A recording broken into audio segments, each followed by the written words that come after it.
Don't forget about me. I can live in your dreams. I'm not the person who make you fall in love and then fall asleep. Let me tell you a thing. When I say you can breathe, you make me think what it would be like if I kissed you on the lips. If you think about me, you can say you love me when you was hiding, when you was hiding. If you think about me, you can say you love me.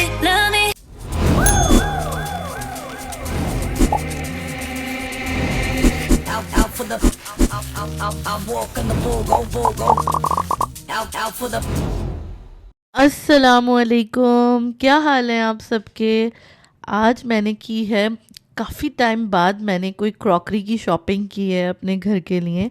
तो मैंने कहा चलें आप लोगों के सामने मैं इसको अनबॉक्स करती हूँ, इसकी अनबॉक्सिंग करती हूँ और आपको दिखाती हूँ कि मैंने क्या चीज़ें ली हैं। मेरा बड़ा दिल चाह रहा था कि मैं कुछ ईद के लिए भी अच्छी सी क्रॉकरी लूँ, तो मैंने ये डिशेस कुछ ऑर्डर किए। मैंने ट्रेंडियोल से ऑर्डर किए। ट्रेंडियोल पे बहुत अच्छी जो है ना क्रॉकरी की कलेक्शन है, तो मुझे ये डिशेस बहुत पसंद आई थी। तो मैंने ये सेट था, एक प्लेटर था, इसमें एक डिश थी और एक और दो प्लेटर थे और एक डिश थी। तो ये मैंने ऑर्डर किया और अगर आपको ये पसंद आए सेट और आपको भी ऑर्डर करना है तो आप यहाँ पे डिस्काउंट कोड मैं लिख देती हूँ, आप ये डिस्काउंट कोड भी यूज़ कर सकते हैं जिससे आपको कुछ % डिस्काउंट भी मिल जाएगा। और मैं लिंक भी डिस्क्रिप्शन में डाल देती हूँ ताकि आपको इजी हो इसको ढूंढना अगर आप ये ऑर्डर करना चाहते हैं तो।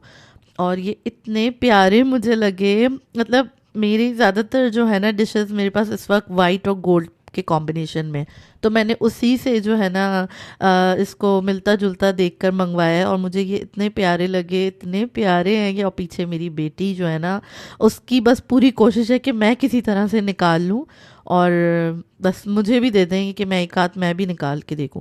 और ये पीछे इसके स्टैंड्स हैं और ये स्टैंड इसके अंदर लगेंगे, इसके सारे स्क्रू वगैरह सब कुछ इसके साथ आया, ये सारे स्टैंड इसमें लगेंगे। और जब मैं ये आपको ईद में दिखाऊंगी, जब मैं अपना टेबल डेकोर करूंगी तो तब मैं आपको दिखाऊंगी। अब इसको मैंने ये एक दे दिया है तो इसको थोड़ा सा सुकून आ गया इसकी ज़िंदगी में कि कुछ तो मुझे हाथ लगाने के लिए दिया मेरी माँ ने। और ये एक और प्लेटर है, अभी मैंने निकाला था वो एक प्लेटर था और जो स्टैंड वाला स्क्रू मैं आपको दिखा रही थी वो डिश थी। और ये प्लेटर जो है ये पूरा असेंबल हुआ आया है। बाकी जो स्टैंड्स हैं ना उसके डिशेस के वो उन्होंने स्क्रू और स्टैंड अलग से दिए हैं, बाकी ये प्लेटर पूरा जो है वो असेंबल हुआ है।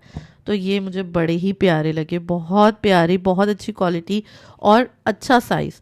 यहाँ मैं बना रही हूँ लजानिया आज इफ्तार के लिए। आज इफ्तार में हम लोग लजानिया खाने वाले हैं क्योंकि आज हमें जाना है ईद की शॉपिंग करने के लिए और हम जाएंगे यहाँ पे एज़ ऑलवेज़ मीना बाज़ार बर दुबई। तो मीना बाज़ार में ये है कि आपको कुछ ना कुछ मिल ही जाता है। बाकी जो हमारे ये मॉल्स के अंदर सारे ब्रांडेड शॉप्स बनी हुई हैं ना, वहाँ पे आपके पास बहुत कम ऑप्शंस होते हैं। जैसे अगर आप खाड़ी चले जाएं या आप निशात चले जाएं तो बस वो एक दो दुकानें हैं।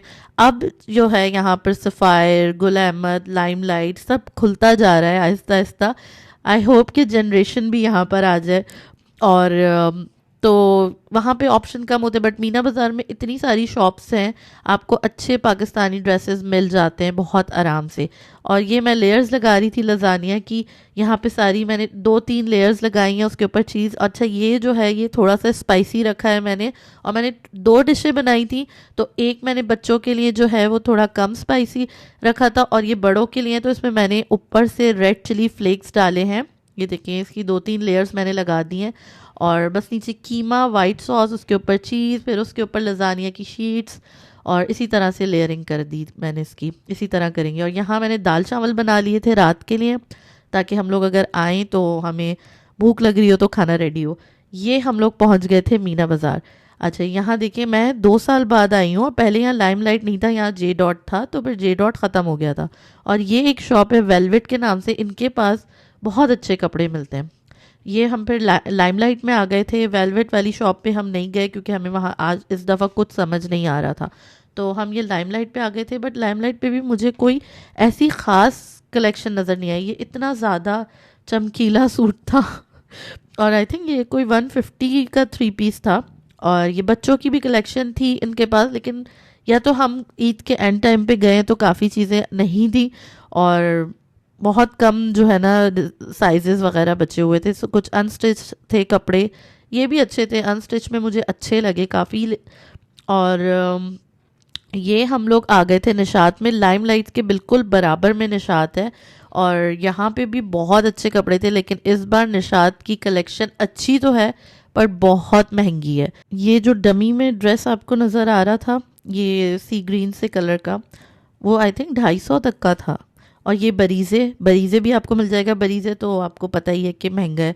और बरीज़े का कपड़ा इस दफ़ा इन लोगों ने स्टिच करके लगाए हुए थे।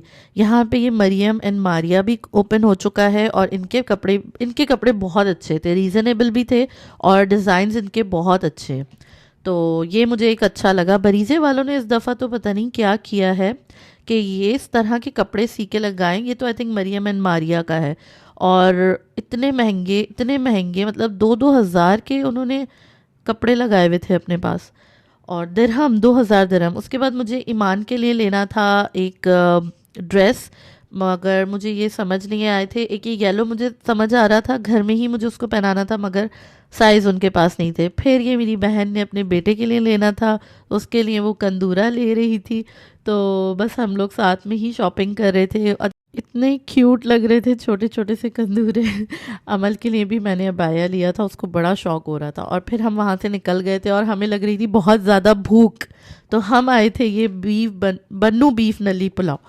इनकी पुलाव इतनी मज़े की है और ये इन्होंने फैमिली हॉल भी बनाया हुआ है, आराम से आप फैमिली के साथ बैठ सकते हैं। वैसे उनका आगे जो है वो आई थिंक सारे आदमियों वाला एरिया है, तो वहाँ पर इतनी फैमिली की बैठने की जगह नहीं होती।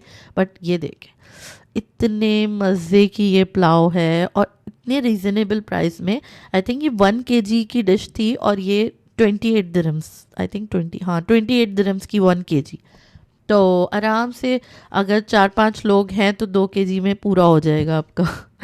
और उसके बाद मैं घर आई, क्योंकि दाल चावल तो फिर किसी ने खाने नहीं थे, क्योंकि पुलाव हम खा चुके थे, तो वो अब हम कल खाएंगे। और यहाँ पे मैं तैयारी कर रही थी, मैं बना रही थी 3 मिल्क केक। कल मुझे अपनी दोस्त के घर जाना है इफ्तार पे, तो वो मैं ये बना के लेके जाऊंगी उसके लिए केक। और बस आके मैं बच्चों को सुला के और फिर इसकी तैयारी में लग गई थी। यहाँ पे मैंने केक के स्लाइसेस करके डिश में अच्छे से स्प्रेड कर दिए हैं।